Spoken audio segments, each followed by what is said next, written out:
Welcome to the Slovenian Australian channel, Lenti Lenko, musician, radio broadcaster and proud Slovenian Australian. Lenti, you have a long history of involvement with the Slovenian community in Victoria, like with music and radio broadcasting. Why are you proud of your Slovenian heritage? Firstly, Adrian, thank you for speaking with me today on the Slovenian Australian channel. I'm proud of my Slovenian background because I remember visiting Slovenia for the first time at the age of 5 back in 1977 and being mesmerised already at that young age at the beauty of Slovenia, geographically how beautiful Slovenia was. I remember getting off the plane at Bodenik and all the relatives being there to greet us and thinking, this place is really, really beautiful. And that image stayed with me forever. It really did. I'll never forget that time back in 77. And of course, Mum and Dad being very involved in the Slovenian community in Melbourne at the Slovenian Association Planica from the time the club was formed, as well as at the Slovenian Religious and Cultural Centre in Kew. They've been active members of that club and at the church singing in the choir for over 20 years. And I've been involved, I suppose, with their encouragement. Mm-hmm. Music is a major part of your life. Why is music so important to you? I've just always loved music. I was born with no vision. I was born totally blind. I had a number of operations as a child, as a baby and as a child to correct some of my vision. I can see a little bit out of my left eye, none out of my right eye, and music was always there. As a child, Mum would always be playing Slovenian records and tapes, and I'd often fall asleep to the music. So the Slovenian folk music really got into my blood, I suppose. It really has always stayed with me. And then, of course, I started becoming interested in playing the organ at the age of 8 and started taking organ lessons. And then, of course, I was exposed to different kinds of music and worked my way up, started learning the piano at about the age of 17. Learnt with a wonderful teacher. His name is Lee Drew. He's still a very successful teacher in Melbourne. And we became very good mates, and he's a mentor right up to my teacher diploma, which I completed about 15 years ago. Yep. And so with his assistance and I suppose what I've learnt myself over the years, I then started teaching music back in the early 90s. I got my first teaching gig at Dandenong High School thanks to another very good friend of mine, Katrina Vrisk, here in Melbourne, who's the author of the anthology of Slovenian Australian musicians. And I suppose support from other people. Started playing the accordion from an early age and button accordion later on in my life. And I've just always had music as part of my life, and it's always going to be part of my life. Like you said, you have a slight sight disability. Oh, it's a pretty severe sight disability, actually. And you've had a number of eye operations up to the age of 13. Yep. Has music assisted you in healing? They say music has healing powers and therapeutic powers. Has music assisted you in that way as well? Well, I suppose it has, because I've got perfect pitch.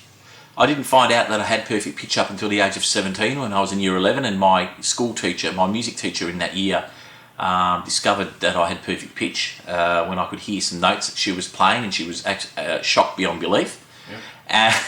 And of course, then I suppose that probably interrelates with the fact I've got the bad vision and relied a lot on my hearing with my music, because I had trouble reading. I had trouble physically reading notes. Yes. I do know how to read music, and of course I teach reading. I think it's very important to know how to read in the theory of music. Yes. But of course, with the vision impairment, it's made it hard for me personally to read, and so I definitely rely on these things here. Yeah. Yeah. Both of your parents sing in the Slovenian church choir. They do, yeah. In Kew. Yeah. Were they influential in you taking up music? Oh, most certainly. Yeah, they've encouraged me from a very early age. Mum apparently, story has it that when I was having a lot of my operations as a baby, I was 15 months old, and Mum took me to the eye doctor, and I started humming an old slut tune. I think it was Glas Harmonica, or I don't know, something like that. And anyway, so Mum said that she was pretty baffled, and as was the doctor, that I was singing or humming this tune at the age of 15 months and could hum the melody.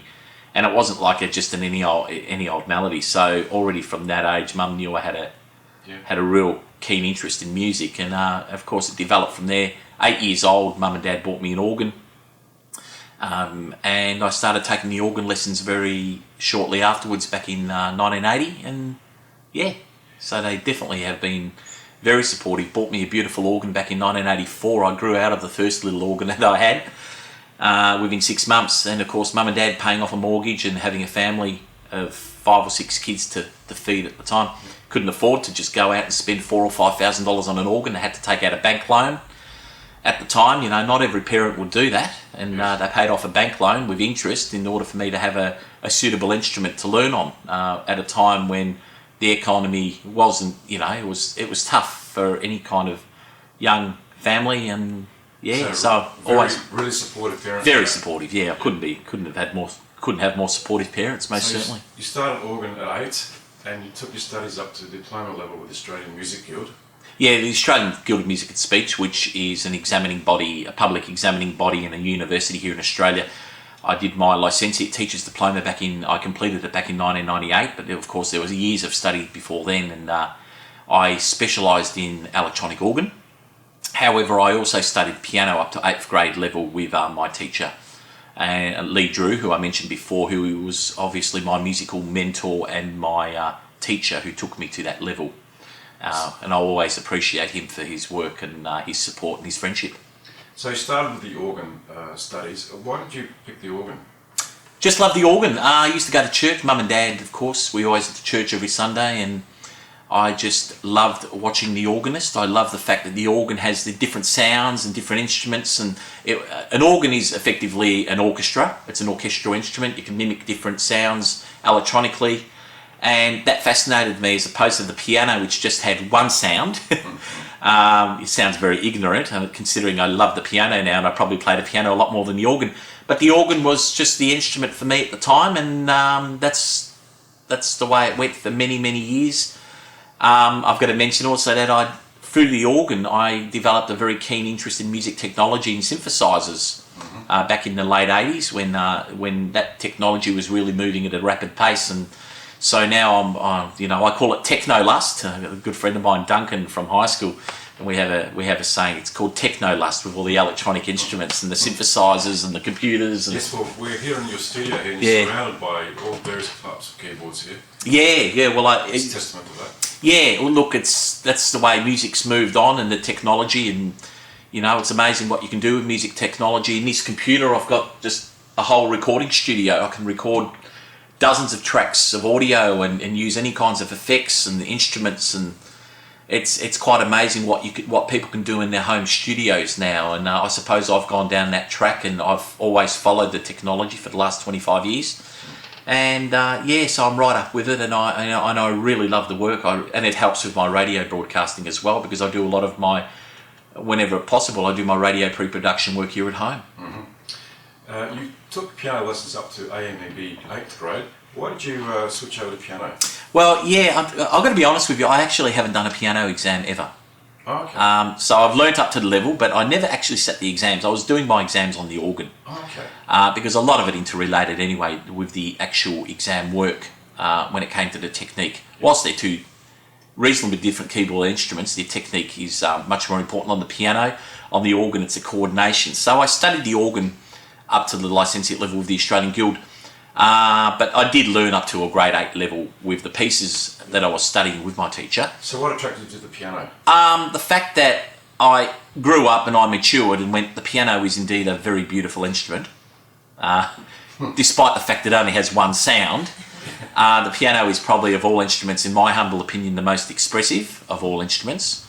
In many ways, the most difficult to play instrument. I think between the organ and the piano, they're the two most difficult to play instruments. Organ for coordination, piano for technique. And I just started loving playing the piano. I think my teacher, Lee, had a lot to do in it as well, because he was encouraging me to start teaching. He goes, you'd make a good teacher. Organ is losing its popularity in Australia as an instrument. Why don't you start learning the piano? I'll give you piano lessons and you can convert over to the piano. So I started learning piano at about grade 5 AMEB level.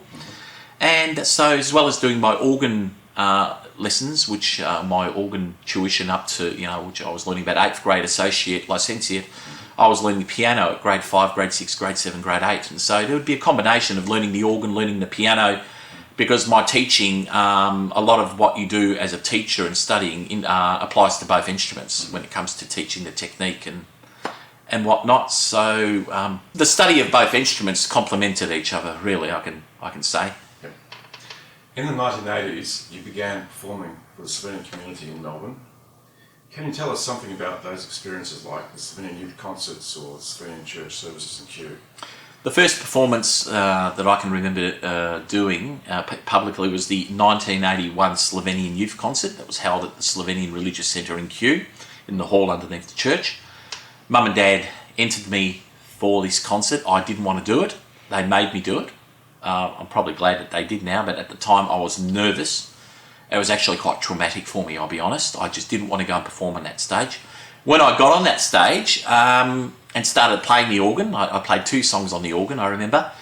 It was unbelievable. Usually I have trouble seeing the audience, but this particular time I could see the audience and the people in the front row in particular. And I really could sense that they were appreciating my performance, and it gave me a lot of encouragement.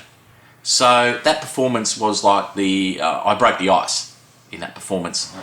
And a couple of weeks later I performed at Planica, the Slovenian club Planica, for their Father's Day celebrations. I remember Mum and Dad dragging the organ down to the club, taking the organ down to the club, and playing there for their Father's Day celebration. So it started there and gradually built up, and I got involved in performing at different functions within the Slovenian community from that age onwards, and have been subsequently performed at probably at least 20 of the Slovenian concerts held around Australia, and playing within various bands and groups and as a soloist. But I do prefer playing in a group situation, I'll be brutally honest. I think as a soloist, I think there are better solo musicians around though. I think you're a pretty good musician there, and so the group, I like the group. I like playing with friends in a band. It's good. Bouncing off each other, huh? It is, yeah, it has got that. I mean, I've done the solo thing. Adelaide in 2000, I picked up the button accordion for a bit of a joke. Dad bought a button accordion and brought it home, and I picked it up, started playing it, always loved the instrument. And I rang my friend Frank Petelin here in Melbourne. He's a marvellous accordion player and a great friend, and we've been playing in bands for years. And I said, can I have some tips? He goes, no, you're not going to play this. You're going to throw it out the window. And I started playing it, and that year he encouraged me. I went to his house for regular lessons for about a year, and I did my first performance on button accordion in Adelaide at the concert. Oh. And I nearly pooped myself on stage. That's all I can remember. That curtain opening, and I just barely could play. My hands were shaking. Frank was saying, your hands were shaking. I could see it from the back of the hall at the Slovenian club in Adelaide. And that was a bit of a breaking of the ice as well, I suppose. And then it's just a confidence thing. And you can be playing music for 30 years and you can still lose that confidence. Yeah. It's a difference between practicing in the studio and performing on stage, isn't it? 2 totally different things. Yeah. I get a lot of people who come here, clients for recording, and they seem to think that they come into a studio situation where everything does have to be completely perfect. If you want to have a really good recording take of a vocal or whatever, and they can't quite get it, because live you can sort of get away with certain things. Absolutely. And recording you can't. And the opposite way, of course, you want to have a perfect take live as well, but they are 2 completely unrelated scenarios when performing in a studio for a recording or performing live for an audience's entertainment. At high school, which you attended at Macedon College in Mulgrave. Yep, great school. You were involved musically, such as in productions of Bye Bye Birdie and Godspell. I performed in the band, yeah. Your reputation is such that at that school you are considered a school legend, and your portrait hangs in the school's Hall of Fame. How do you feel about that wonderful acknowledgement? I don't know. I don't comment when it comes to things like that. I like to say I eat humble pie. I don't like egos. I must admit, and I have no problems admitting publicly, I don't have any time for arrogant people with egos. They grate me, and I hope to goodness gracious that nobody's ever thought I've got an ego or arrogant. I know I can be very over opinionated at times. I can share some very strong opinions, be it on Facebook or be it publicly on the radio or whatever. But I don't rate myself as being an arrogant or an egotistical person. And so when it comes to how do I feel about being on the School Hall of Fame at Masnod College, it's an absolute honour. But I'm there because other people have their opinions of me, and I don't personally. I probably think there's other people much more deserving to be there than what I am, than me being on that wall. After high school, you completed a Bachelor of Arts majoring in music at La Trobe University in Melbourne. At what age did you think you would become a music teacher or make a career out of music? I was already teaching. Ironically, the first week that I started that course back in March 1991, I started teaching at Dandenong High School. As I mentioned before, Katrina Vrisk was the assistant coordinator at the time, and she encouraged me to start teaching there, which I will always be very grateful for. She gave me that opportunity. And basically I started teaching already then. I knew that I would have some sort of teaching career along teaching the organ, keyboard. Wasn't so much piano at the time, that came later, but my mentor Lee Drew also encouraged me to teach, and not long after that I started teaching for him at his teaching studio here in Melbourne. And then I started teaching at home after completing university in early 1994. I started advertising for students and started building up a student base at home from my parents' house where I was living at the time. And that was hard at first because building up the numbers, you haven't got a reputation as a teacher, and that takes years to build up. So yeah, that was hard at first, but it's okay now. So you've taught music at high school, and now you have your own private practice here. Why did you like being a music teacher? Well, yeah. Firstly, I taught music at high school. I'm not a qualified classroom teacher. I haven't got a DipEd or a Bachelor of Education, so I taught as a private music teacher. I think that needs to be clearly stipulated there. You asked about why I like being a music teacher. I just think it's very important as educators that we impart our knowledge to the next generation. We're not going to be around forever. Why should we keep that knowledge to ourselves? Why should we take it to the grave? We're all going to go that same way. Let's impart the knowledge to the younger generation, who are then going to impart that knowledge to the generation that follows them.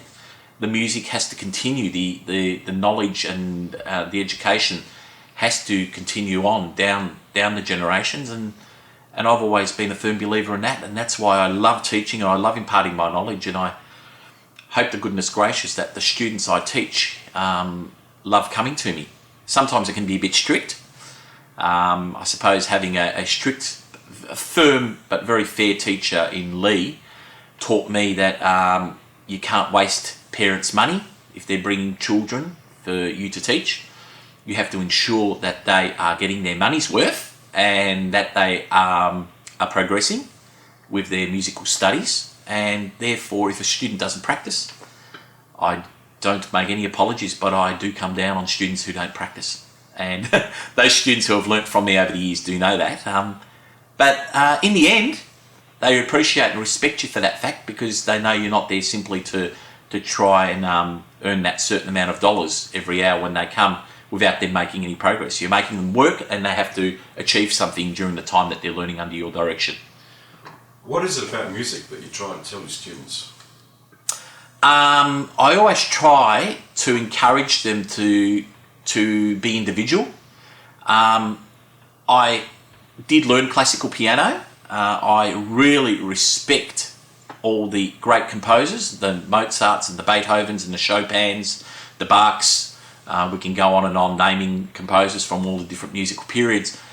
But I think it's very important that students are taught that they are an individual with their music, that yes, you can go and listen to a record or whatever, or follow music, and you can copy Bach if you want, or you can copy Beethoven, but you will never be Beethoven, you will never be Bach, you will never be John Lennon.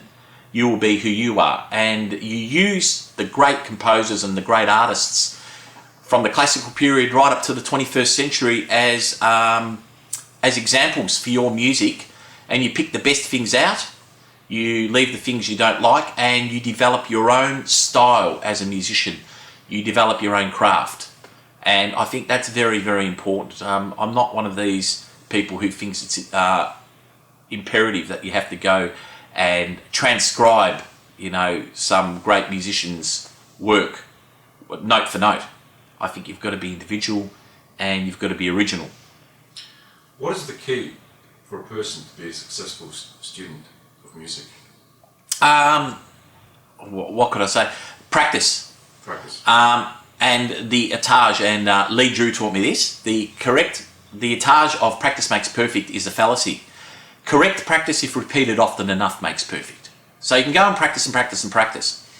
If you don't practice correctly, well, you may as well not have practiced at all. So I always teach my students that. To be a good student, you've got to do correct practice, and that practice has to be regular. So don't go and practice 1 hour or 2 hours a week on a Saturday morning before your lesson. You practice for 20 minutes or half an hour a day, every day, or at least 6 days of the week. That's the way I got taught by my teacher, and that's the knowledge I impart to my students now when I teach them the correct way of practicing. Again, I emphasise, it's not practice makes perfect, it's correct practice if repeated often enough makes perfect. It's so true. And how many students do you have at the moment? I'm teaching around 50. I've got 50 students here in my teaching studio here in Melbourne, and they range in age. I've taught from the age of 4 right up to the age of 86, and I've got a number of adult students here who are just fabulous students, and I've got a couple of younger students, 5, 6 years old, and again, they're all very unique, very special, and I love it at the moment because I've got students who really want to be here, who really want to learn. There have been times where I've taught students who have been forced to come here by their parents. I find that sad. I don't see the point in forcing music or forcing anything on a student. You just don't achieve anything. But at the moment, I'm teaching a group of very dedicated and talented people who want to be here, who want to learn. And Is there an ideal age for someone to start? No, I don't believe so. I started at 8. I think perhaps starting at about the age of 5 or 6 is good when there's a student who started prep grade. They're taught to concentrate, they're taught to sit down, and my wife is a teacher, a primary school teacher, so I know that from what she's told me, they teach the idea of sitting down and concentrating and listening in the early years. So I think that's probably an advantage as opposed to being 3 or 4 and not having been taught that or being able to do that. Saying that, I've taught a number of 4-year-old students. Saying that, I've taught students of ages under the age of 5 very successfully.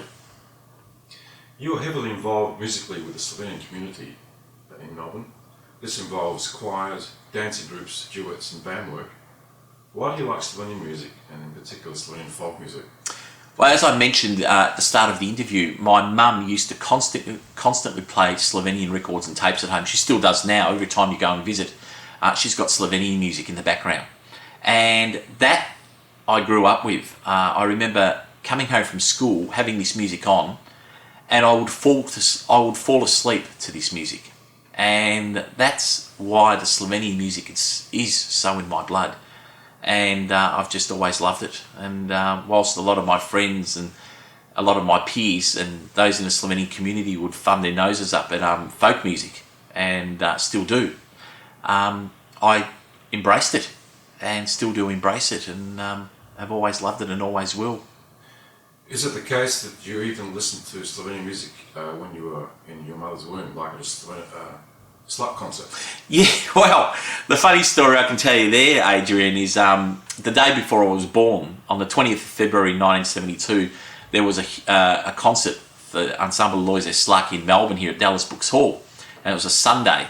The day after, the 21st of February, I was born. So Mum and Dad went to see Loise Slak perform with his band the day before I was born. So there's no doubt there that the music, that I was in my mum's womb when this music was being blared the day before I was born. And I've got a Slak accordion over there that he would have been playing on that day. Which Slovenian folk bands do you like and why? There's too many to mention, but if I can mention just a few. Yeah. Ensemble Franca Mihelića. I've met Franz Mihelić and his beautiful family, all very talented musicians, Bernarda, Tadej and Natasha.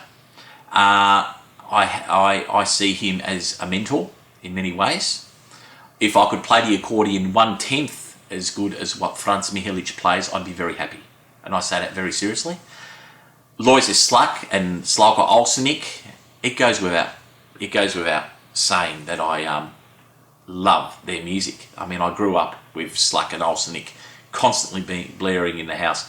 There's so many other bands in Slovenia. Ensemble Svetlin is another band I hold to very high regard with the quality of their music. Primorski Fantje, there's a lot of bands I've made friends with over the years. Primorski Fantje, fantastic band. Then, goodness gracious, Brane Klauser and his band. Lovely group of people I've met a couple of times, and a fantastic accordion player. So many talented musicians and songwriters in Slovenia. Jože Galic is an incredibly talented individual, and his whole family, musical, Jože, Cita, Katarina and Marko Galic, very talented. Trio Poglavic, a group that came here a couple of times in the early 2000s, and we became friends. Goodness, the list can go on and on and on. I don't want to forget that Steyerski said, and how many of these groups that have been to here? It's amazing how many. It just goes on and on and on, and I'm actually frightened because I'm going to be omitting names of groups and individuals whom I've met over the years in Slovenia and here in Australia, whom I hold to such high esteem. But they're just a few of the groups that I can mention. Are you amazed at the number of musicians and singers there are in Slovenia? Oh, look, it's just amazing. Slovenia, for a population of just over 2 million people, and they've got hundreds of bands. And we're not only talking folk bands, we're talking rock, fantastic rock bands, particularly down Primorska side, and ethno bands, playing different styles of music from other parts of the world.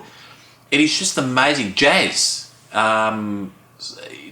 blues, rock, as I've mentioned, as well as the folk. I mean, there's hundreds of bands that have become absolutely legendary over the years, with all different styles. And look, when I spent that year in Slovenia back in the mid-2000s, I just couldn't get enough of the music scene there. I was invited to concerts and attended so many wonderful functions and performed myself, and it was just amazing in Slovenia. I miss that here in Australia. We haven't got it here, but Slovenia has that music scene that I was just reveling in.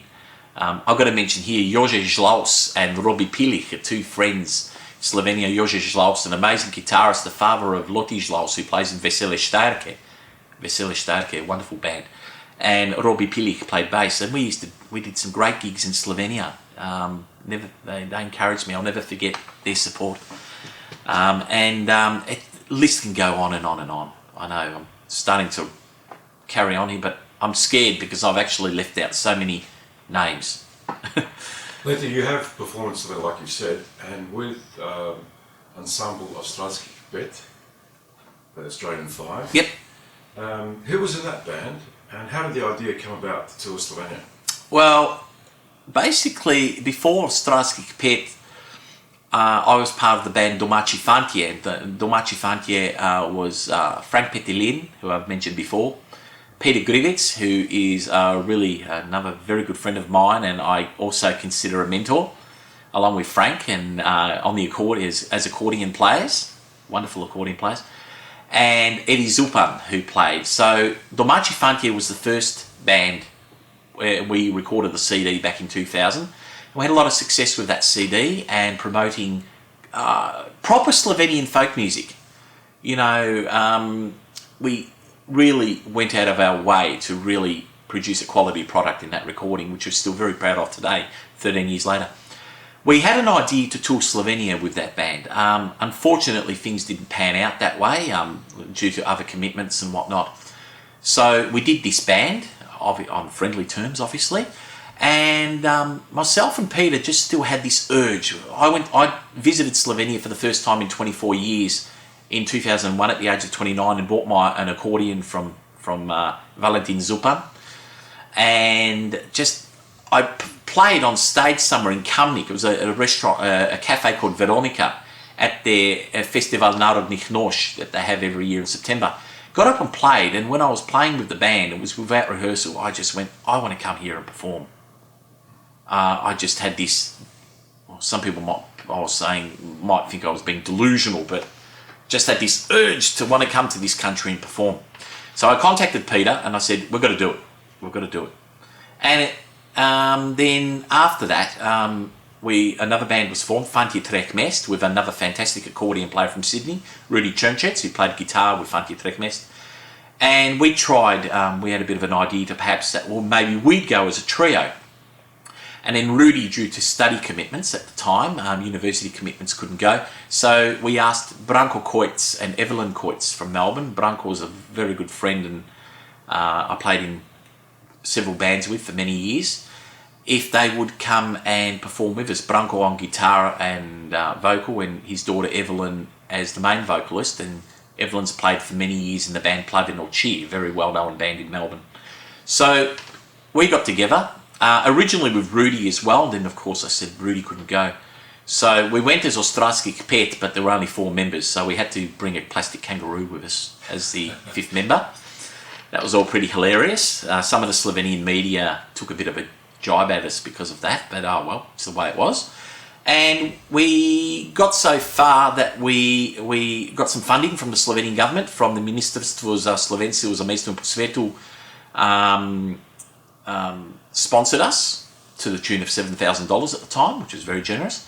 And the remaining $17,000, $18,000 we collected through sponsorship, fundraising events here within the Slovenian community in Australia, Melbourne, Sydney, Wollongong, and elsewhere. So nearly all the Slovenian clubs in Melbourne, Slovenian clubs in Sydney, Wollongong, and elsewhere in the Slovenian religious centres, as well as many individuals and other groups outside of the Slovenian community sponsored us.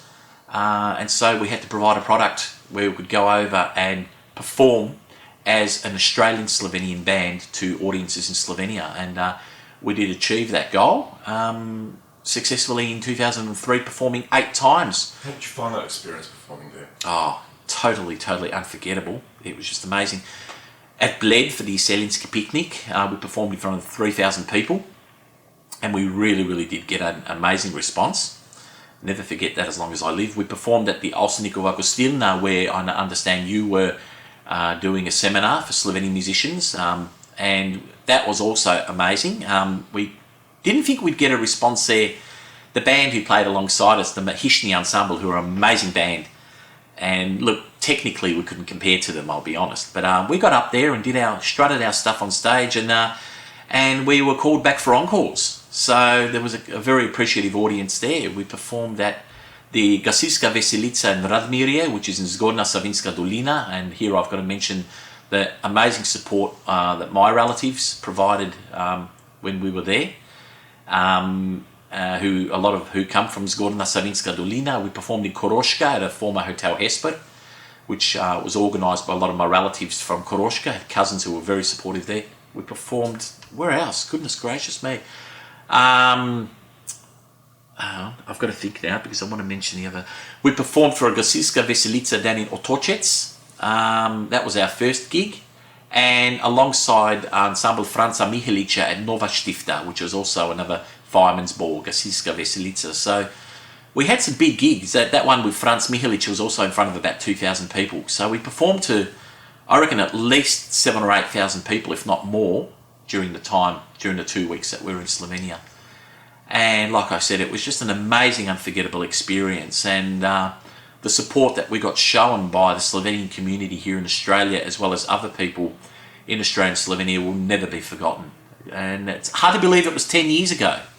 I've got to mention here, back in the 90s, the first band I was involved in was Veseli Slovenci, with Branko Koitz, Frank Petelin, and myself. And we started that band back in about 1991, just after I finished high school. And then after that, I joined Karantania, group of very talented guys and girls. Well, it was a very talented lead singer, Anita Pahor, and they had already been playing around the traps for many years, very successfully in the Slovenian community. And Frank and I were invited to join when they had a band change of the lineup in the band. in about 1993. So Frank Petelin and myself joined David Yaksha, Joe Yaksha, Anita Pahor and Eddie Zupan. And we played successfully together for a few years there, and we were very, very well received by the Slovenian community at the time. So got some fantastic memories of playing in different bands. Of course, mentioned Ostrasky Pet. Of course, we went to Slovenia, and Domachi Fantje, very proud of the CD project there. And Fantje Trek Mest, which we played, Peter Grivets, Rudy Chernchets and myself, we'd get together for gigs in Sydney and Canberra and elsewhere, Wollongong and elsewhere in Melbourne, of course, without rehearsal. We'd basically get on stage, we'd do a sound check, and we'd play all night. That was an amazing chemistry, and I do miss that band, actually, for that reason. But So, with you guys being in separate cities, how did you rehearse? We didn't. We barely did. And there were a couple of times we got together when we had the opportunity for an hour or 2 hours. And of course, Peter being in Wollongong, Rudy being in Sydney, and myself in Melbourne, goodness gracious, it was just one of these, it was an amazing chemistry which I've never been able to do with other bands. Not because the musicians were not good, because all the musicians are just amazing. It's to do with the fact there was just a particular chemistry between us three as musicians. And ironically, none of us played our main instruments. So Peter and Rudy, of course, their first instrument is piano and button accordion. Well, Rudy, piano accordion, Peter button accordion. My first instrument, of course, being the organ, or piano, keyboard instrument. I played the button accordion, not my first instrument. Rudy played rhythm guitar and sang, and Peter played bass guitar. So none of us played our first instruments, yet we were able to have this magic chemistry when we got together on stage, and we often got comments from the audiences, how can you guys play together like that when you live 900 kilometres apart? So it was, just a fantastic experience playing with those two very talented musicians, and we're all friends for life with these guys that I've mentioned. Karantania, Veseli Slovenci, Fantje Trek Mest, Ostrasky Pet, Domachi Fantje, Alpine Cocktails, these fantastic bands, and their lifelong friendships, as well as all of these guys and girls just being amazing musicians and singers. So I'm just honoured to play with these people. I'm humbled to play with all these people. And I thank Frank Petelin. He encouraged me with my accordion playing for the first year, going to his house every Sunday afternoon for an hour or 2 hours, and he'd be showing me stuff on button accordion. And then Peter Grivets showed me a hell of a lot on button accordion when I'd visit him, and then Rudy as well. So I've got to mention another friend, Daniel Schmon, who came on later on in life, was in my musical career in the late 2000s from Adelaide, and an amazing accordionist who is about to move with his family to Slovenia. So it's going to be an interesting challenge for him and his family, particularly during this time. Slovenia is going through a few tough times, but the music making in the Slovenian community has just been unbelievable. And there's plenty of other musicians I could mention, and I apologise if I've forgotten them. Otto Verdenik, Tony Vrisk, heaps more. Yeah. Lenti, we are here in your music and recording studio. Can you tell us something about the equipment that you have here? What do I run? It's a Mac-based studio. It's an Apple Mac. So here's an iMac, and it's one of the newer ones I purchased recently. And I run a program called Pro Tools. Pro Tools is an industry standard audio program for recording, which is used in the big studios around the world. I use a smaller sort of a rig here with a smaller interface. And I run another program called Logic, which is an Apple program for music. And I have a lot of what are called plugins. And those people who aren't familiar with studio talk, plugins are like effects and instruments that are pieces of software that sit in your computer, and you bring them up within your digital audio workstation or your software for recording and editing. And you can play different instruments and different effects, and you do all your mixing and mastering. And so my studio is basically inside that computer there, most of it, besides the speakers and obviously the preamp and whatever which sits outside, and the controller keyboards. What is your view on digital versus analog recording? Analog's a lot nicer, warmer, it's expensive, it's not practical in this day and age, I suppose, maintaining old reel-to-reel tape recorders and multi-track machines. It's an expensive, time-consuming process. The sound is amazing, and hence the fact that a lot of plugins and software and technologies has been developed over the years to try and emulate analog warmth. I've got a lot of those plugins myself in my computer here, and I use them all the time. They can never emulate properly analog, obviously. Same with analog synthesizers. You know, there's all these plugins and newly released instruments. Korg have just recently released an instrument of a synthesizer they released over 30 years ago, nearly 40 years ago. So it's just amazing. People love that sound. The digital is great because it's affordable.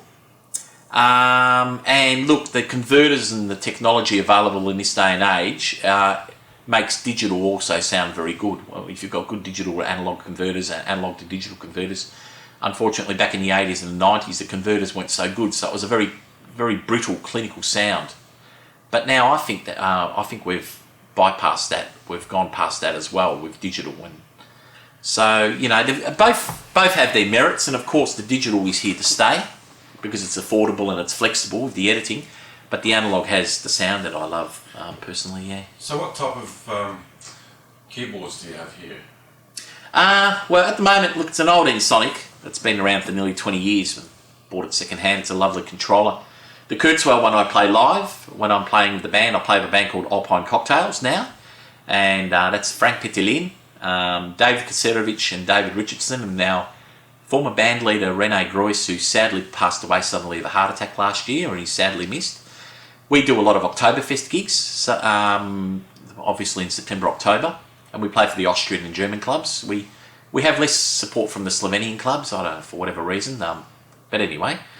Yeah, so when I play I use this. It's got some nice Hammond organ and electric piano sounds and the sounds we need. And this is a controller keyboard I use with the computer. So all the sounds that are built into the computer I control from here.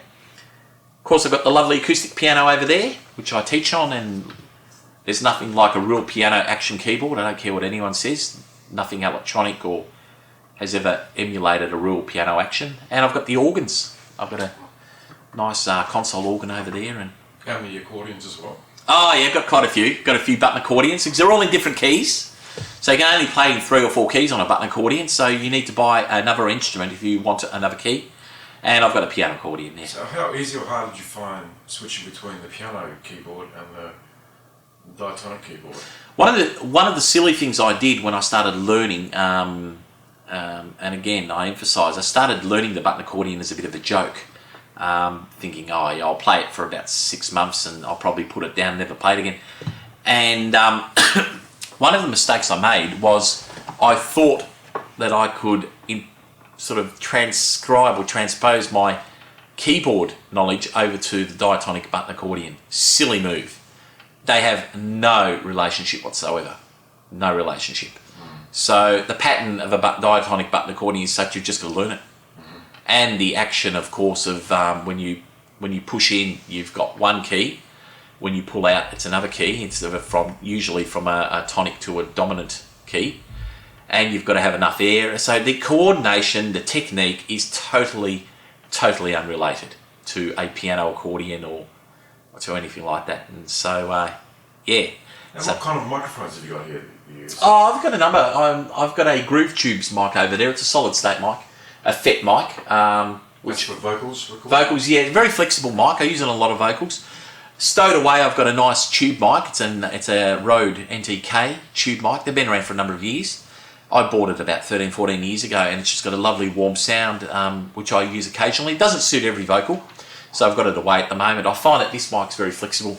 And I've got a lot of smaller diaphragm microphones for, you know, miking up guitars and acoustic guitars, and for, you know, stereo pairs for piano and whatnot. So, yeah, I haven't got anything really. I haven't got any Neumanns or anything here. I'm not that rich. I'd love to have a Neumann U87 or a U47 would be nice, but those microphones would be probably worth more than my whole studio. So, and you need a decent preamp to run those too. So this preamp does the job as a Joe Meek.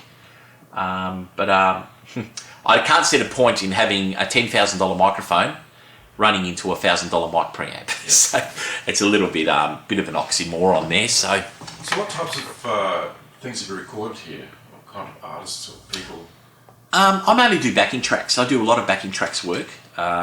Singers who need a particular song that they can't get it online, and they need a specific arrangement or they need a specific key. So I'm pretty fussy with the backing tracks. I hate using MIDI files. People who know what MIDI files are. The sounds are cheap. It's really cheap quality, and that's a lot of what you can buy online for like $2 or $3. You can pick up a MIDI file.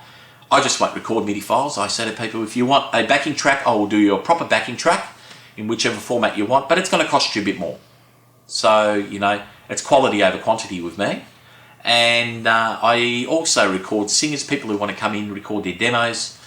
I've recorded a couple of albums, a couple of artists. There's a successful artist I worked with a number of years ago, Ron Kingston, who does a lot of gigs overseas, and we became friends as well, and a very talented singer, musician, songwriter. And I've recorded other such people over the years, and the work's a bit slow at the moment. I think the economic crisis, even here in Australia, despite what the people up high are telling us we haven't got one, we do, and I think people are just not being able to afford, I suppose, as much as what they could 5 or 10 years ago to go into a studio and record a demo, and they go and buy their own equipment and do it at home because the technology is so affordable, and it's great. Going back to the Slovenian community, Yep. in 2005, 2006, you lived in Slovenia for a year. Yep. Why did you decide to do that?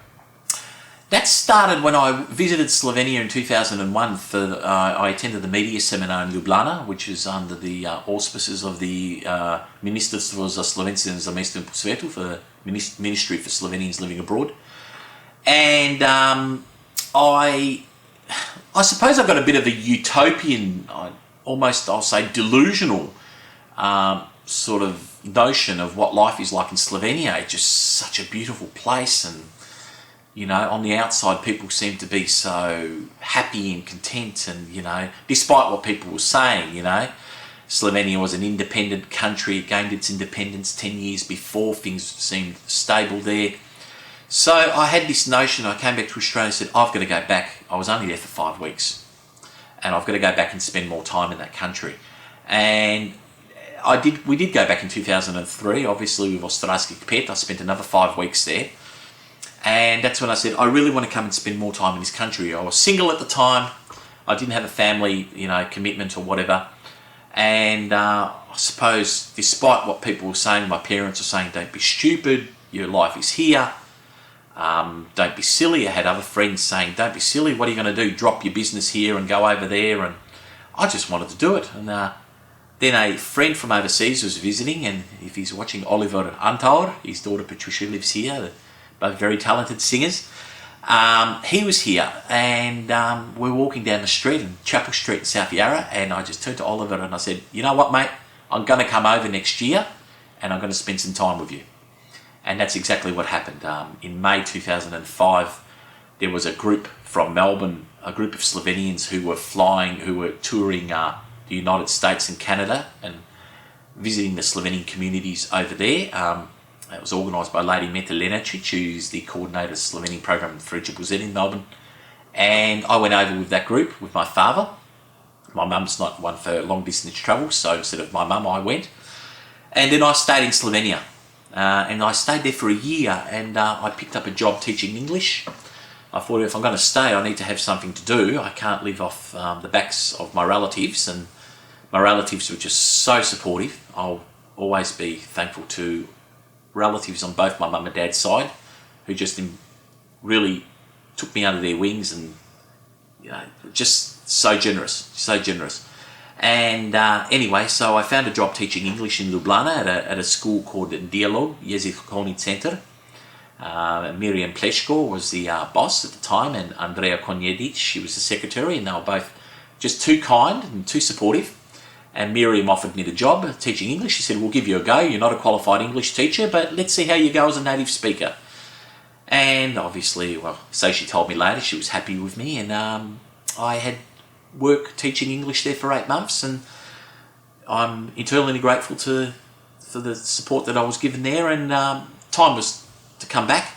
I had unfinished business here in Australia. and I really wanted to go back to Slovenia, and I really had that intention of going back. I had settled in Slovenia. Life was different. It was harder to make a living there. Remember back in 2005, the situation isn't as dire as what it is now, the current economic situation. And I really had this urge to go back. I was actually missing Slovenia terribly, particularly the music side of it. And I started doing a Teacher of English as a Second Language course, a TESOL course here, which I never completed, to go over. But in the meantime, I met my current, well, I should say current, she's my wife, Rachel. We met and we married, and now fate and destiny is such that I'm in Australia. Had I have not met Rachel, I don't know what would have happened. Perhaps I might be in Slovenia today. I don't know. I did like my experience in Slovenia, and despite things that I didn't like over there with regards to their bureaucracy and the lack of empathy shown by by people there for certain things, particularly the politicians and people in high places. If you just put your head down and worked, you could get somewhere then. I don't know what it's like today. I haven't been there for 8 years. So the situation, I know, is quite different in this day and age in Slovenia, unfortunately. Speaking about Rachel, in 2010 you performed Lenti Lenko at the annual Slovenian Youth Concert. Yeah, that was in Sydney, yeah. In Sydney. To thunderous applause. That must have felt really good. Because Rachel's not from a Slovenian background. No, she's not. She's, mainly an Aussie background. She's got a bit of a distant Italian background from her father's side, and we thought, well, why not? Rachel realised early on that I was very involved with the Slovenian community, and that I'm a fanatical musician, and I made it pretty known to her very early on in our relationship that my music is always there and always will be there, and despite the fact I love her very much. And my music will never be put to the side, no matter what. And so, yeah, the concert was an opportunity where we just decided, well, why don't we do this? And my mum, Lenti Lenko, stepped in and helped her with the diction. My mum is very fussy. She's extremely fussy with correct pronunciation and correct Slovenian grammar. So there was going to be none of this that Rachel was going to get up on the stage and do, half-baked Slovenian. That wasn't going to happen if Mama Tilka had her way. So weeks and weeks and weeks, Rachel would go to my parents' place, or my mum would come here, and they learnt the correct diction and the correct pronunciation for the words of Dolini Tihi, Asambla Lojzeta Slaka. It was over my mum's dead body that that Rachel's Slovenian would be half-baked. So, yeah, we succeeded. I accompanied her on accordion and harmonised, and Rachel sang the main lead vocal part, and it was to thunderous applause. The charge of affairs for the Republic of Slovenia from Canberra at the time, Mr. Zvoni Žigon, was there, and he couldn't believe his ears. And some of the other Slovenian community leaders were quite impressed with what Rachel achieved there, and I must admit I'm very proud of her too, and love the fact that she supports my involvement in the Slovenian community. She has no choice, I suppose. Lenti, your interest in radio broadcasting has led you to announcing on the Slovenian radio program on SBS, which is heard throughout Australia. When and where did you begin in radio? Well, it's not only heard in Australia, it's heard around the world via online, SBS, yeah. I started working on radio, I started developing an interest very early on, and I started working, well actually Lee Drew, who's my teacher, my mentor and teacher, organ piano, is also a professional radio broadcaster who worked on as a producer and broadcast on many commercial radio stations in Melbourne and interstate. And so he encouraged me also with radio broadcasting. He said, oh, you've got a voice for radio. I'll do some training. And he actually gave me some radio training. So that was the third thing I did with Lee as well, was learning organ and piano off him. And so at the time then at SBS Radio, Elita Rizmal, who sadly passed away tragically back in 2006, invited me onto the Slovenian program that in Melbourne on SBS to start preparing weekly youth segments for the program, 5-minute youth segments. So it started up, and it wasn't only me. There were a group of us. There were a few of us. My brother Tony was involved, and Natasha Martincic from Geelong, Natasha Jones now, Christina Cesnik, now Christina Farah, Mary Petelin, now Mary Grivitz, Stan Sheffer, and there were a number of other people who were involved at the time, and we worked as a great group, and these programs became quite successful. They were in English initially, but we got massive complaints from the audience, to the point of it got complaints went to management because they wanted to hear Slovenian. And I suppose the first generation didn't understand that we were trying to cater that 5 minutes for the youth, most of whom didn't speak Slovenian. So they couldn't understand the reason for that. However, we had to bow to audience demands, and we then started doing the broadcasts in Slovenian, in our broken Slovenian, I could say, in our, as none of us were native speakers. And we did our best, and it was quite successful. In the meantime, 3ZZZ Radio, I was asked by Katarina Persic, who's a friend of mine who worked at a Slovenian program on 3ZZZ for many years, if I would be interested in helping host the monthly Slovenska Mladinska Oddaja, Slovenian youth program on 3ZZZ. I said yes.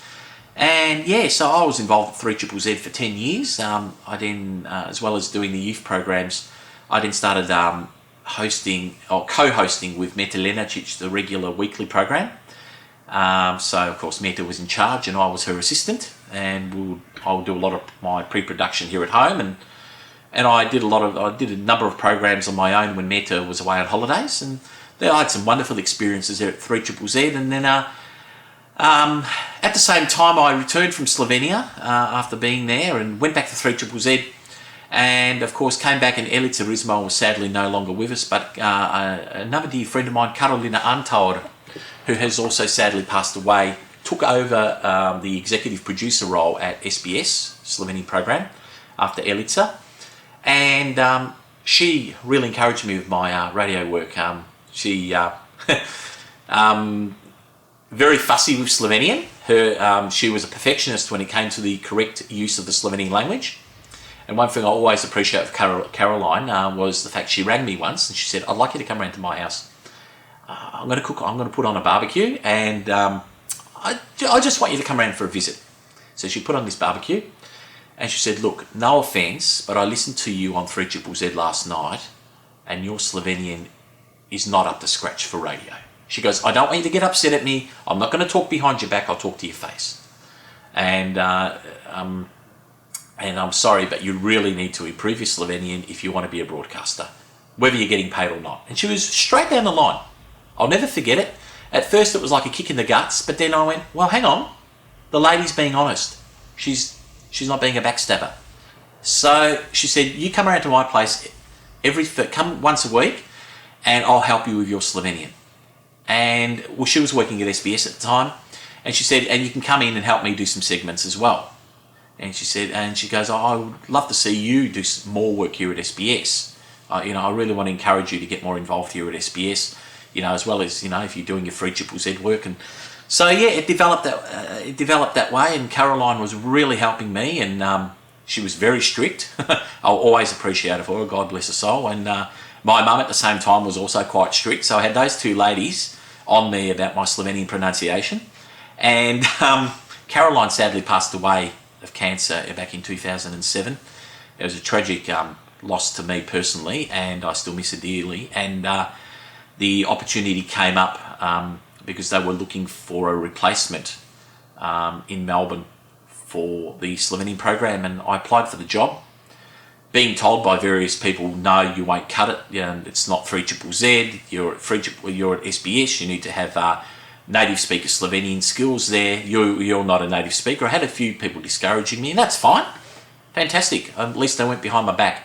However, I was also encouraged by other people, and they said, "Apply for it." I applied for the job, and I seriously didn't think I'd get it. I thought, I might get an interview, but when it comes to actually doing the chop with the actual language exam, I don't know if I was going to pass that. Well, long and the short, I got the job, along with Pavel Shrai, who also lives in Melbourne. And so we co-hosted a lot of programs initially and worked together for 5 years. And Tanya Smerdel is the executive producer in Sydney. She became the executive producer after Caroline, and still is the executive producer today. And so myself and Tanya Smerdel now work on SBS. Tanya obviously being the big boss, the Shefica, as I like to affectionately call her, executive producer, and I'm her assistant in Melbourne. And talking about SBS, the programs, a lot of varied material and content in the programs. Of course, we have to have the news segment. We have to follow the rules and regulation of SBS Radio and what's expected. Of course, starts with news. We have current affairs, and then the interviews that I often do with different listeners, a lot of our listeners from the community, a lot of members of the community who have contributed a lot over the years, guests from Slovenia and Australia, look, it's wonderful working with Tanya. I worked with Pavel Schrei for 5 years. He's, we had a wonderful working relationship, and now just with us two, with Tanya, because the hours have been reduced, I have a wonderful working relationship with her, and she's a wonderful EP, and a good friend, and she's, she really bends over backwards to ensure that these programs are successful, and that the listeners are catered for. I'm very humbled to have been working with these two people, and continue to work with Tanya in such a fantastic working relationship. And unfortunately, we lost an hour. We had 2 hours a week, as everyone knows. It was a Sunday morning and a Tuesday morning at 8 o'clock. Unfortunately, due to the low number of people who indicated they speak Slovenian as a language at home on the 2011 Australian census, only 4,183 of us indicated that we speak Slovenian. We lost an hour at SBS, and we're now broadcasting once a week on a Friday afternoon at 5 p.m, and not on AM or FM anymore, digital, online. So that's causing a bit of a raucous in the community at the moment. People who have been used to tuning in on AM or FM for 30 years, 35, 30, 38 years, now have to contend, particularly the old generation, with the new technology and tuning in on a digital radio or on their digital television. And we hope that within the next 6 to 12 months things will pan out. We know we've lost a few listeners, but we hope those listeners will come back. Let's be optimists, but it is a little bit unfortunate at the moment that we have to contend with these issues. But then again, change is usually never a smooth process, so this is a change. Why do you like radio broadcasting? I don't know, I just fell into it. I suppose Elica Ruzmo was a family friend of ours, and she would, she encouraged me to come onto the program. Meta Lenarcic is a family friend of ours, so she worked at 3ZZZ, so okay, come on to 3ZZZ, and I was asked by other people. And of course, Lee Drew, who worked at 3AK and 3AW and other places in Melbourne, and come on, so I just fell into radio broadcasting and just loved. I think it intertwines with my music. Working as a broadcaster and musician, I think there's a lot of parallels between the two, because, well, radio and music go hand in hand together. Interviewing. You like interviewing? Love interviewing. Yeah. What's the attraction for you with interviewing? I like to try and invigorate the audience. So I can't stand an interview that's cliched, like, how do you feel? Just asking that question. I like to start off with a bit of an anecdote, and actually Lee Drew taught me that. You've got to start an interview off with an anecdote for the audience to pick up, like a bit like a hook in a song. A song might have a 2 or 3 bar hook that people have in their head. Well, you start the interview off a bit with a hook or an anecdote that the audience latch onto and go, ooh, yeah, we've got to listen to what this guest is going to say. So I don't know how I do it. I suppose it's just off the cuff. You're pre-taping an interview or doing an interview live. You've already got to think, right, who am I interviewing? What is something unique about this particular person? And you've got to start it off that way. And I think it's always worked for me. Generally, because we're getting very good responses from the interviews I do with a lot of our hard-working, long-time Slovenian community members, a lot of who are getting on in age, and I think it's important that their history be recorded, and doing it through the spoken word on radio is one of the best ways, and this can be archived eventually, So we know all about the lives of people who helped build our Slovenian community in Australia, who are still alive today, and unfortunately some who I have interviewed who are no longer with us. So I love the interviewing. I absolutely, I like to sometimes get controversial. I'm not scared to bring controversy into interviews. There have been times where I have been accused of being a bit too controversial. And I say a job as a journalist is not to just, just report on the good things and be touchy-feely. I'm not into that. Sometimes we have to report on things that are not pleasant, issues within the Slovenian community. And sometimes I might ask an occasional tough question that isn't very well received. I remember I asked a tough question, I won't mention the name, but a visitor from Slovenia. It was a delegation, and I believed that there were way too many of them who came out at Slovenian taxpayers' expenses. So I asked him, please explain and please justify why there were 9 of you in a delegation when it could have easily been only 2 or 3 of you. I never lived that down, and I actually was reprimanded by a couple of Slovenian community leaders in Melbourne that I have a bit too much of a big mouth on radio, to which I responded, if you don't like it, switch it off. Because it was important that the audience hear these reasons. So yeah, look, I'm not scared to sometimes be controversial, respectfully controversial, and I think interviews have to be entertaining as well. So a bit of humour, a bit of dry humour, if you can call it that, doesn't go astray either. In 1991, Slovenia achieved independence, one could say poetically, after 1,000 years being ruled by others, and in a way now it charted its own course. What did Slovenia gaining independence mean to you? Look, I became involved in the movement for Slovenian independence in Australia back in 1990. I remember attending a meeting at Kew. The Slovenian National Council of Victoria, Slovenski Narodni Svet Victoria, was established in the middle of 1990. I was at that meeting, and a lot was discussed at that meeting about Slovenia going independent. I personally always believed, I was brought up never to be Yugoslav. My parents never taught me to be disrespectful of anything saying Yugoslavia or whatever, but I was always brought up, you speak Slovenian, you have a Slovenian background. If you're Yugoslav, you could be Serbian, you could be Croatian, you could be Albanian, you could be Macedonian, you could be Hungarian. Nothing the matter with being any of those. They're all our friends. But Slovenian, you are Slovenian. So say that you're Slovenian. You are not Yugoslav, you're Slovenian. Nothing political. Had no political connotations. It was simply to do with you speak a particular language and we come from a particular cultural background.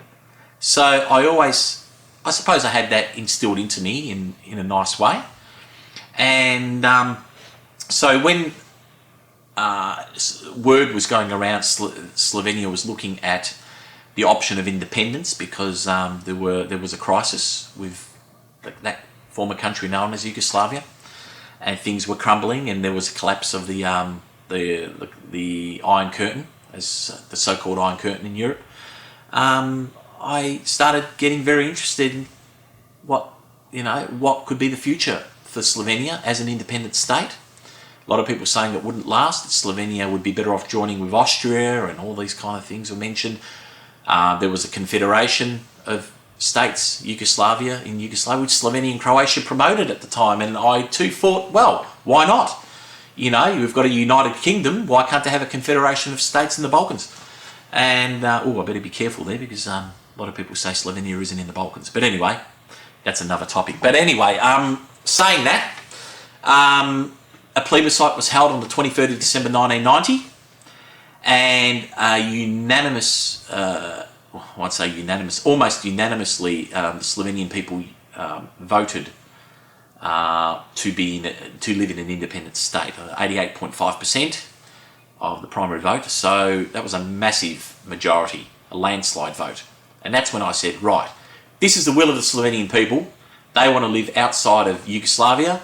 I'm going to support that as an Australian-born person of Slovenian descent.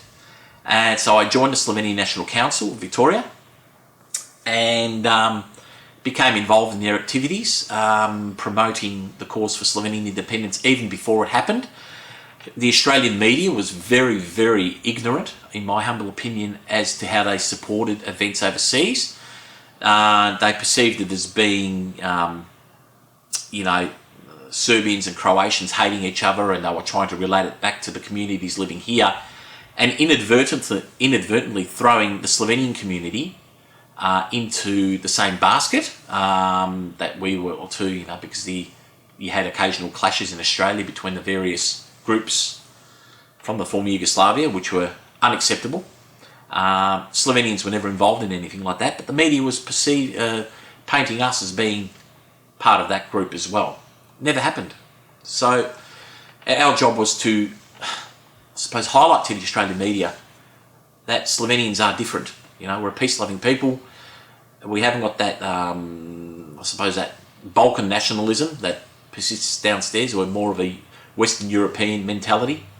Got that more Germanic way about us, and it was important to promote that. And of course, events in Slovenia were transpiring, becoming a bit more tense towards independence, where there were threats from the army and threats from the forces above in Belgrade that they're going to do this if Slovenia goes independent.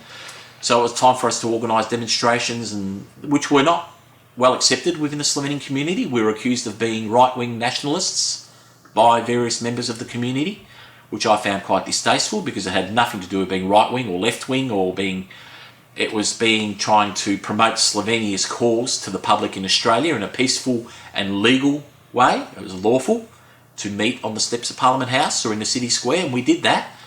Whilst at the same time people did laugh at us for going out in Melbourne's winter to do that, and I was there, I was a spokesperson, don't regret it. And finally the day arrived. It was the 26th of June, it was a Wednesday, I remember, 1991. And it was really quite an eerie feeling, because none of us knew what was going to happen in Slovenia. And of course, communications not being like they are today, where you could just find out things straight away, going on YouTube or going on Facebook, you just didn't know exactly what was going on there. So, of course, Slovenia declared independence the day before, along with neighbouring Croatia, to keep the Yugoslav army off guard. I don't know what happened, but anyway, long and short,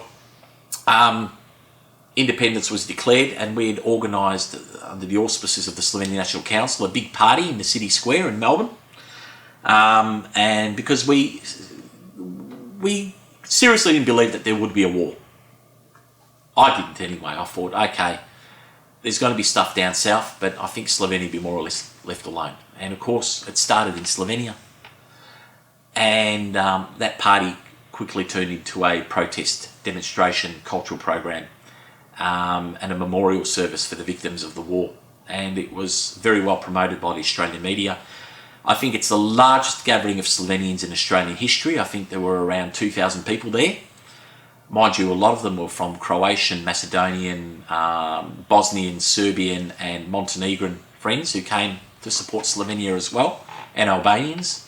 But there were a lot of Slovenians. I've never seen so many Slovenians in one place. Maybe Papa Basili's funeral as well. It was very emotional. Never forget it.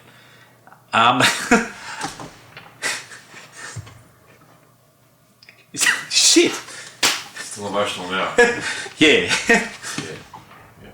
Yeah. I'll compose myself. Anyway, that was...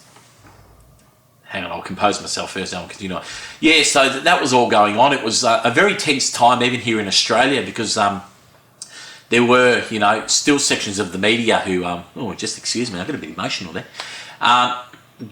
There were sections of the media who were still labelling Slovenians as being rebels and fanatics, and it got even so far that somebody from a major Melbourne newspaper decided to report that Slovenians in Australia were ready to go back and fight in Slovenia.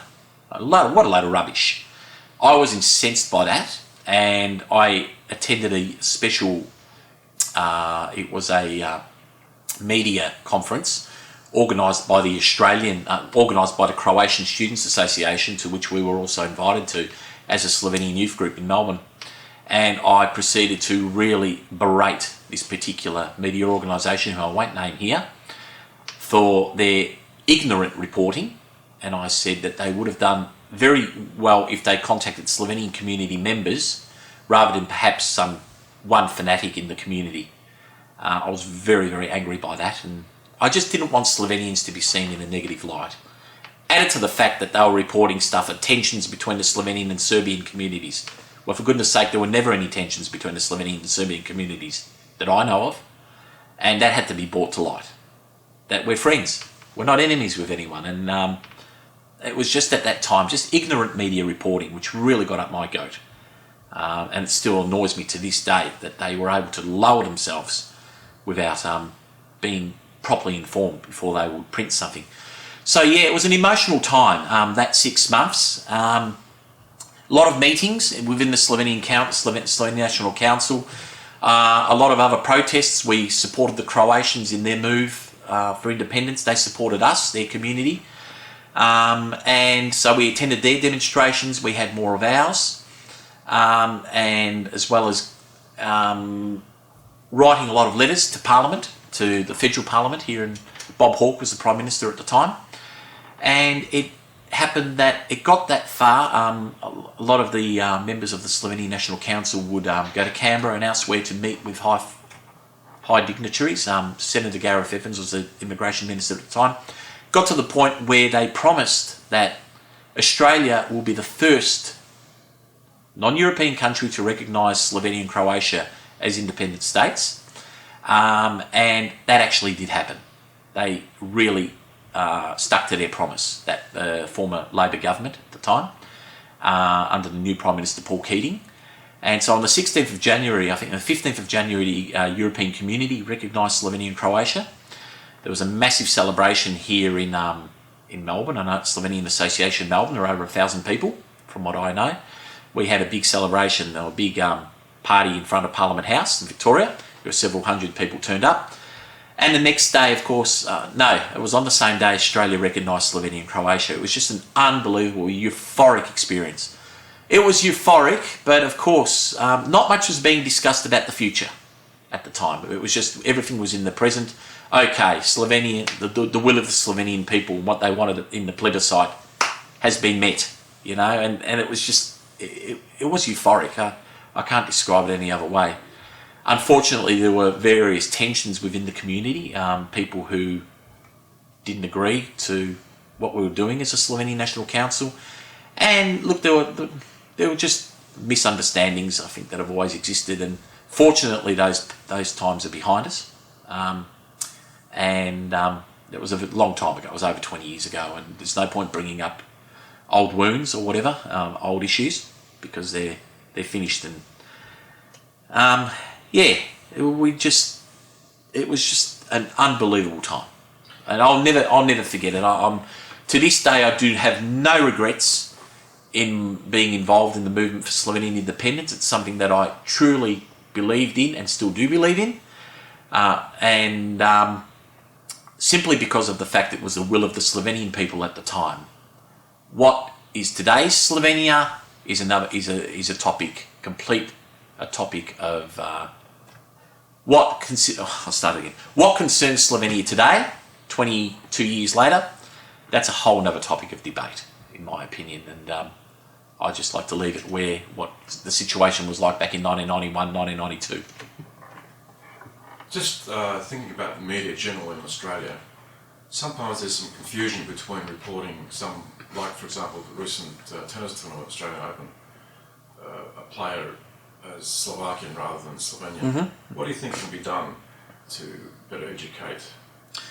We just basically, I think the Slovenian community, we've always been a little bit lame with regards to promoting ourselves here. You look at some of the bigger groups, and you know, okay, we aren't such a big group if you compare ourselves to Italians or Greeks or to a lot of the Asian groups, the Vietnamese, the Chinese, the groups from the subcontinent, you know, even other groups from what was Croatians, Serbians, Macedonians are all much larger than the Slovenian community, all being able to promote themselves a lot better. And I think that's our biggest problem. We just don't know how to promote ourselves. We're not good promoters, Slovenians. Saying that, I don't think Slovenians and Slovenia themselves are very good promoters. I think the Slovenian government and leaders in Slovenia have done a terrible job over the last 20 years in promoting Slovenia as an independent state. And this is why we come to this garbage where Slovenia and Slovakia are still confused by the media. Again, though, I think it's a case of ignorant media reporting. When this occurred, I rang the radio station in Melbourne, concerned, and complained bitterly. And I rang as a broadcaster of the Slovenian program SBS Radio. They had me on air for a number of minutes, so I could correct their mistake, and they were apologetic. But I did say to them, I said, please get your facts straight before you go and report this. Slovenia and Slovakia are different. We are friends. They are friendly countries, and Slovakians are beautiful people and have a beautiful language and a beautiful culture, beautiful country, but their capital city is Bratislava, not Ljubljana. And the Slovakians are the same. They don't want to be confused with Slovenians. We don't confuse Australia and Austria, for goodness sake. And so it is something that incenses me. But then again, I think ultimately we're to blame as Slovenians, because we don't promote ourselves enough, and we don't promote ourselves correctly in a positive light. We're too scared still. I don't know. There's just this like we're almost ashamed. I think that's maybe a strong term. Da se sramujemo u slovenštini. You know, we shouldn't. And this is what still goes on today. In 2002, you were awarded an Order of Australia Medal for services to the Slovenian community, especially for youth as a musician. And as the second generation Slovenian Australian, that must have been quite an honour for you to get that. It was indeed a great honour. But if I can just mention, when I first received a letter about this, I thought it was an April Fool's joke, because I received a letter around April Fool's. I thought it was a joke, and I showed the letter to my mum, and she said, no, this has been going on for about the last 3 years. And I've known about this for several years now. And I said to her, I don't want to get it. I said, I'm sorry, I'm not deserving of this. I said, there are people in the community who have done a hell of a lot more than me. They've been around for 40, 50 years. They've helped build the Slovenian clubs. They've helped build the Slovenian religious centres. They've been involved in a myriad of other ways. Who am I? I don't deserve this. And I was dead set against receiving it. And my own mum is proof for that. It got to the point where I got a phone call, a rather stern phone call from a lady, I will mention her name, Mrs. Draga Gelt, very well respected member of the Slovenian community in Melbourne, who was really pivotal here in pushing for me to get this recognition. And she basically said to me, if you don't accept this, you will be offending a very large number of people within the community, and you'll offend them forever, because they have been working on this for the last 2 to 3 years, and they believe that you deserve it even if you don't. So she sent me the paperwork, and there was a hell of a lot of paperwork from different organisations, other individuals, and I thought, oh goodness gracious, okay, I'll accept it, you know. And I said, I'll accept this not on my own behalf, but on behalf of people who have done so much in the community, who probably should have received an OAM instead of me. And to this day, I maintain that. I think I'm undeserving of the award. Again, I don't. What do you call it? The saying? I don't bash my own drum. You know, I don't promote myself. Other people can make their decisions whether I've done good or whether I've done bad. I know I have my fair amount of detractors in the community who think I'm over opinionated, loudmouthed, and too strongly opinionated. And yeah, well, you know, that's great. You know, everyone's entitled to what they think about me. But yeah, I still to this day don't think I deserve the award. However, I accepted the OAM graciously because of the fact that there were so many people who really were working towards me receiving that recognition, and I am very honoured that people think that much about me in the community, and hence I did receive the OAM in the 2002 Queen's Birthday Honours List. Lenti Lenko, thank you very much for the interview, and we look forward to hearing many more years of your joyous music and voice through radio broadcasting. Thank you, Lenti. Adrian, I'd like to take this opportunity to thank you for all the incredible work you do within the community, not only in Adelaide but around Australia. Your Australian Slovenian YouTube channel is just magnificent. It's again, you're one of the Slovenians who actually is promoting Slovenia, and the Slovenstvo, if I can say it in Slovenian, in a positive light by the Australian Slovenian YouTube channel. You lead the choir in Adelaide. You do so many wonderful things for the community. You worked on radio, involved everywhere, and I know you eat everything with humble pie. You're an extremely down-to-earth person, and I'd like to take this opportunity to thank you for all your hard work as well. So we're all in on it together for the good of the Slovenian community and for the good of Slovenia and for the good of Australia. And I'm a proud Slovenian Australian and a proud Australian Slovenian, having dual citizenship in both countries. When I'm over there, you know, some Slovenski Australec. When I'm here, I'm Australski Slovenec. Slovenia, Australia will always be moja prva domovina. Slovenia will be moja druga domovina. And I love both countries. And I can only wish Slovenia all the best. Slovenia is going through a tough time. I implore all leaders of good faith in Slovenia. None of us care whether you're communist or whether you're right wing or whether you're desničari, levičari, rdeči, beli. Please work for the good of Slovenia. Work for the good of the Slovenian people. Stop thinking about your own pockets. Stop thinking about your own selfish needs, because you all should have a good hard look at yourself, the way you're running Slovenia. Many people believe you're running Slovenia into the ground for your own good, and that is just not on. And let's all work for the good of Slovenia and for the future of Slovenia as an independent country. Thank you, Lenti. Perhaps you could take us out with a song. What am I going to play?